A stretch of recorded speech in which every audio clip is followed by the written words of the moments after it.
વસુધૈવ કુટુંબકમ એ વિકાસનો મંત્ર છે તેવું ડોક્ટર કન્નને કહ્યું. 22મી ફેબ્રુઆરી 2024ના રોજ CSIR એટલે કે central salt and marine chemical research institute Bhavnagar Gujarat ખાતે 2 દિવસીય આંતરરાષ્ટ્રીય conference or advances in salt and marine chemicals ખૂબ જ ઉત્સાહ સાથે શરૂ થયો છે. કન્વીનર ડોક્ટર અરવિંદ કુમારે કોન્ફરન્સમાં ઉપસ્થિત તમામ મહેમાનો અને સહભાગીઓનું સ્વાગત કર્યું હતું. કોન્ફરન્સના ઉદ્ઘાટનમાં સત્રમાં બોલતા સંસ્થાના ડાયરેક્ટર ડોક્ટર કન્નન શ્રીનિવાસને જણાવ્યું હતું કે વિકાસ સાચા અર્થમાં વસુધૈવ કુટુંબકમ મંત્રથી જ શક્ય છે.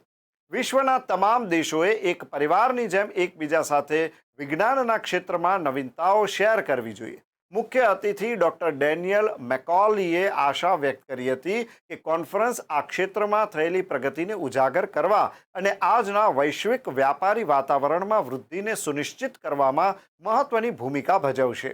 સંસ્થાના પ્રિન્સિપાલ સાયન્ટિસ્ટ અને PRO ડોક્ટર કાંતિ ભૂષણ પાંડેએ જણાવ્યું કે આ 2 દિવસમાં 30થી વધુ આમંત્રિતો પ્રવચન થશે અને સહ કન્વીનર ડોક્ટર SC ઉપાધ્યાયે પ્રાયોજકોનો આભાર માન્યો હતો અને સૌને સહભાગિતાની શુભેચ્છાઓ પાઠવી હતી.